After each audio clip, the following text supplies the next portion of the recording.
सोचिए, साल है 1962। माहौल एकदम तनाव वाला। दो महाशक्तियां अमेरिका और सोवियत संघ आमने सामने, और बीच में एक छोटा सा द्वीप क्यूबा। हाँ और देखते ही देखते पूरी दुनिया मतलब बिल्कुल बिल्कुल एक परमाणु युद्ध के मुहाने पर आ गई थी। हाँ आज हम उसी क्यूबा मिसाइल संकट की बात कर रहे हैं। वो तेरे दिन जब ऐसा लगा कि बस अब तीसरा विश्व युद्ध शुरू हुआ किताब। बिल्कुल। और ये अचानक नहीं हुआ था। इसकी जड़ें काफी गहरी थीं, शीत युद्ध के उस दौर में थीं। अच्छा। हाँ, जैसे 1959 में फिदेल कास्ट्रो क्यूबा में सत्ता में आए और फिर उनका झुकाव सोवियत संघ की तरफ हो गया। तो अमेरिका की चिंता बढ़ना लाजमी था। हाँ, और अमेरिका ने फिर वो 1961 में कोशिश भी की थी ना कास्त्रो को हटाने की, वो बे ऑफ पिग्स वाला हमला। हाँ, बे ऑफ पिग्स आक्रमण। CIA ने समर्थन दिया था उसे, लेकिन वो पूरी तरह से फेल हो गया। बुरी तरह से। और शायद इसी नाकामी ने कास्त्रो को और क्यूबा को और मजबूती से सोवियत पाले में धकेल दिया होगा। बिल्कुल, इसी नाकामी के बाद और शायद अमेरिका के बढ़ते दबाव को देखते हुए सोवियत नेता थे निकिता क्रुश्चेव। उन्होंने एक बहुत बड़ा दाव खेला। क्या किया उन्होंने? उन्होंने फैसला किया कि क्यूबा में गुपचुप तरीके से परमाणु मिसाइलें तैनात की जाए। परमाणु मिसाइलें क्यूबा में? हाँ, अमेरिका के इतने पास, सोचिए फ्लोरिडा से सिर्फ 90 मील दूर, मतलब मिनटों में अमेरिकी शहर निशाने पर आ सकते थे। बाप रे। और अक्टूबर 1962 आते आते ना हालात एकदम विस्फोटक हो गए थे। और फिर वो तारीख आई 14 अक्टूबर। हाँ। जब अमेरिकी U-2 जासूसी विमानों ने, ये बहुत ऊंचाई पर उड़ने वाले खास प्लेन्स होते हैं ना, हाँ, टोही विमान, उन्होंने क्यूबा में बन रहे इन मिसाइल अड्डों की तस्वीरें ले ली। और जैसे ही ये तस्वीरें राष्ट्रपति केनेडी तक पहुंची, व्हाइट हाउस में खलबली मच गई। सबको समझ आ गया कि मामला कितना गंभीर है। फौरन एक्शन लिया गया होगा? बिल्कुल, अमेरिका तुरंत हाई अलर्ट पर चला गया। डेफकॉन 2 लगा दिया गया। DEFCON 2, ये तो मतलब परमाणु युद्ध से ठीक पहले वाला लेवल होता है। हाँ बिल्कुल, वही। अब बड़ा सवाल ये था कि अमेरिका करे क्या? क्या सीधा हमला कर दे क्यूबा पर, या कोई और रास्ता है? लेकिन केनेडी ने सीधा हमला नहीं चुना। उन्होंने वो नौसैनिक नाकाबंदी वाला रास्ता अपनाया, जिसे उन्होंने क्वारंटाइन कहा था, है ना? हाँ बिल्कुल, रणनीतिक रूप से क्वारंटाइन शब्द इस्तेमाल किया। मकसद ये था कि सोवियत जहाज़ों को रोका जाए ताकि वो और मिसाइलें या हथियार क्यूबा ना ला सके। पर यह भी तो खतरनाक था।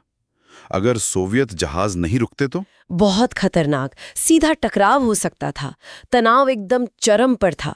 सोवियत जहाज क्यूबा की तरफ आ रहे थे। अमेरिकी नेवी उन्हें रोकने को तैयार थी। पूरी दुनिया की सांसें रुकी हुई थीं। एक छोटी सी गलती और सब खत्म। हाँ, और उसी वक्त पानी के नीचे भी ड्रामा चल रहा था। सोवियत पनडुब्बियां थीं वहां, परमाणु टॉर्पीडो के साथ। ओहो। और वो एक किस्सा भी है ना, एक सोवियत पनडुब्बी का, B-59, जिसे अमेरिकियों ने घेर लिया था। हाँ बिल्कुल, अमेरिकी जहाज उस पनडुब्बी B-59 को सतह पर आने के लिए सिग्नल दे रहे थे।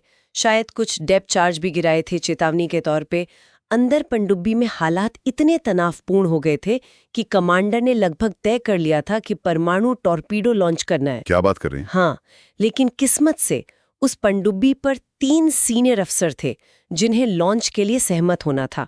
उनमें से एक थे वसीली अर्खिपोव। वसीली अर्खिपोव? हाँ।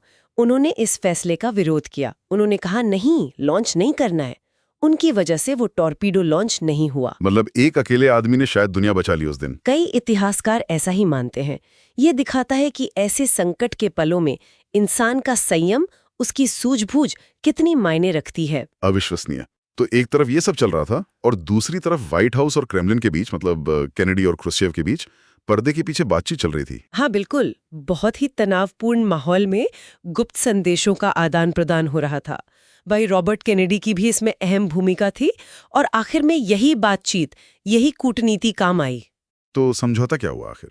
समझौता ये हुआ कि सोवियत संघ क्यूबा से अपनी सारी मिसाइलें हटा लेगा, सार्वजनिक तौर पर। और बदले में अमेरिका? अमेरिका ने सार्वजनिक रूप से वादा किया कि वो क्यूबा पर कभी हमला नहीं करेगा। लेकिन इसमें कुछ गुप्त भी था, शायद कोई सीक्रेट डील? हाँ, एक गुप्त सहमति भी बनी थी। अमेरिका इस बात पर राजी हुआ कि वो तुर्की में जो उसने अपनी जुपिटर मिसाइलें लगा रखी थी, उन्हें चुपचाप हटा लेगा। अच्छा, तो ये मिसाइलें भी थीं? जी, ये सोवियत संघ के लिए खतरा रही होंगी? बिल्कुल। शायद खुर्शेव ने क्यूबा में मिसाइलें लगाने का फैसला कुछ हद तक इन तुर्की वाली मिसाइलों के जवाब में ही लिया था। तो ये एक तरह का लेन देन था, संतुलन बनाने की कोशिश। और फिर 28 अक्टूबर को खुर्शेव ने ऐलान कर दिया कि वो मिसाइलें हटा रहे हैं। हाँ, और तब जाकर दुनिया ने सच में राहत की सांस ली। क्या भयानक दौर रहा होगा वो। यकीनन ये संकट एक बहुत बड़ी चेतावनी थी। दोनों महाशक्तियों को ये एहसास हुआ कि वो आपसी विनाश के कितने कितने करीब आ गए थे। तो इसके बाद कुछ बदला भी, मतलब रिश्तों में या दुनिया में? हाँ, कुछ अहम बदलाव हुए।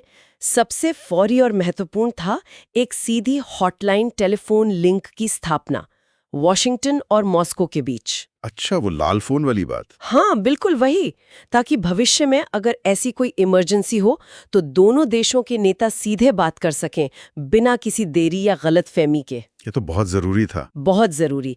इसके अलावा इस संकट ने हथियार नियंत्रण की संधियों को भी गंभीरता से आगे बढ़ाया।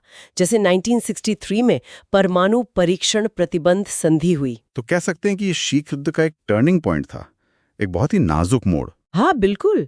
ये संकट सिर्फ मिसाइलों के बारे में नहीं था, ये राष्ट्रीय गर्व, शक्ति प्रदर्शन और अंत में शांति बनाए रखने की एक जटिल कहानी थी।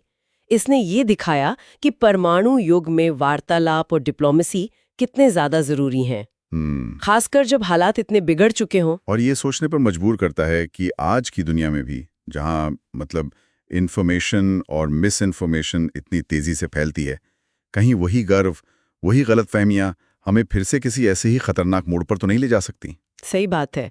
संवाद की वो डोर, उसे थामे रखना शायद आज भी उतना ही बल्कि उससे भी ज्यादा जरूरी है।